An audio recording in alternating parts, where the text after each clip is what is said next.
নরসিংদী জেলা প্রতিনিধি আছেন ইত্তেফাক পত্রিকার বাবুনি বেরন্দা।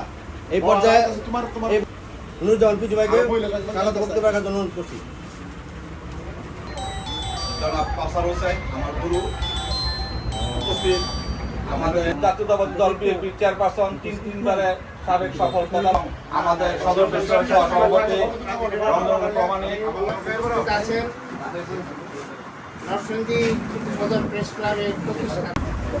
সকলের একজন প্রিয় মানুষ, আমি নেতা বলবো না, একজন সকলের প্রিয় মানুষ।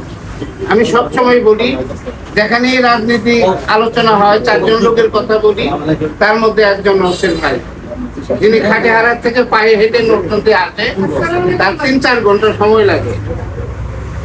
সে আওয়ামী লীগ সরকার যখন ক্ষমতায় ছিল তখনও এইভাবেই তিনি চলাফেরা করেছেন।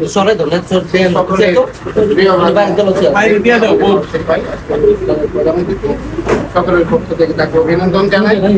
আমাদের মাঝে উপস্থিত আছেন তারেক রহমান আসেন, আসার পরে উনি বড় একটা কষ্টের মধ্যে আছেন, হঠাৎ করে উনি মারা যান, আমরা কল্পনা করি নাই। যাই হোক, উনি মারা গেছে, মানুষ বরং সবাই মরবে, আমরাও মরবো, কেউ থাকবে না। তবু আজকে এখানে স্মরণে যে এই একটা দোয়া মহফিল বা মিলাদ মহফিলের আয়োজন করা হয়েছে, এই জন্য আমি তাদেরকে আন্তরিক এবং কামনা করে আমি আবারও আগামী দিন নরসিংদী প্রেস ক্লাবের আরও অত্যন্ত সাফল্য কামনা করে এই প্রেস ক্লাবের গঠন প্রক্রিয়ার যে কার্যকলাপে ছিলেন, যে উদ্দেশ্য নিয়ে প্রেস ক্লাব গঠিত হয়েছিল, আজকে আংশিক হইলেও তা প্রাতিষ্ঠানিক রূপে পরিণত হয়েছে। সামাজিক এবং রাষ্ট্রীয়ভাবে এটা স্বীকৃতি লাভ করছে।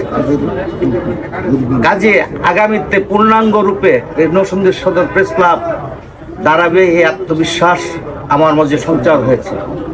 যারা আজকে আয়োজন করেছে তাদেরকে আমার আন্তরিকভাবে আবার মোবারকবাদ জানাচ্ছি।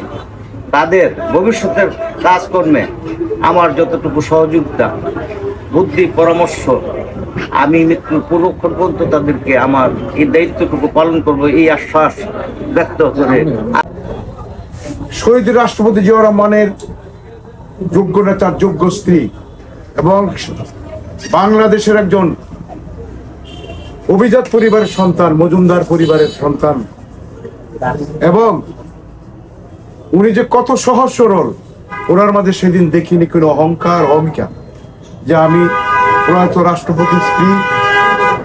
আর আমি যখন সেদিন আমার মাকে আমি দেখেছিলাম, আমি চমকে গিয়েছিলাম। আল্লাহ পাক রব্বুল আলামিন সব দিক থেকে উন্নত, চরিত্র, ব্যবহার আর গুণার নয়। আমরা যাকে একসময় পুরাজন এখনো বলা হতো, যাকে আমরা একসময় বলি গণতন্ত্রের জনক বলা হয় শহীদ সুরদারকে। আমি মনে করি এই উপহাসের মধ্যে আমার মাকে মাদার অফ ডেমোক্রেসি, গণতন্ত্রের জননী বলা উচিত। আপনি দেখেন, সোনার চামিসনি এই মহিলা জন্মগ্রহণ করেছে, 34 বছর বয়সে স্বামীকে হারিয়েছে। এই ছোট ছোট দুটো বাচ্চাদেরকে নিয়ে গৃহবধূ থেকে উনি প্রধানমন্ত্রী হয়েছেন। এই দেশ ও জাতির জন্য উনি যে ত্যাগ তিতিক্ষা করেছে, বাংলাদেশে আর দ্বিতীয় কোনো পরিবার নেই আমার মায়ের মতো দেশের জন্য শ্রম দিয়েছে, মেধা দিয়েছে, এত দেশপ্রেম। A patriot is a man who loves the country. আমি মনে করি আমার মা হচ্ছে সত্যিকারের দেশপ্রেমিকা। আমাদের শাহ মোহাম্মদ হাত ধরে আমরা কয়েকজন তরুণ সাংবাদিক প্রস্তুতিতে আমরা যাত্রা শুরু করেছিলাম। আজকে আমি বলবো না আমাদের সভাপতি সাহেব নেই, ওনার অনুপ্রেরণায় আজকে আমি শুধু এখানে দায়িত্ব পালন করতেছি। আমি কোনো সভাপতি না, প্রতিষ্ঠাতা সভাপতি শাহ কসার হোসেন, বর্তমানও তিনি সভাপতি।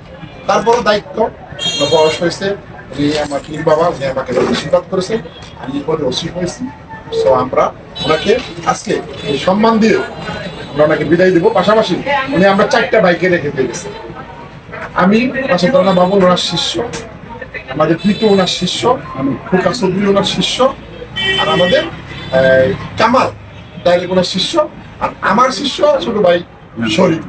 আমি শরীফকে ধন্যবাদ জানাই এবং আমাদের সদর বেশিরভাগ সবচেয়ে বেশি আমাদেরকে সহযোগিতা করেছে নরসিংদী জেলা স্বেচ্ছাসেবক দল।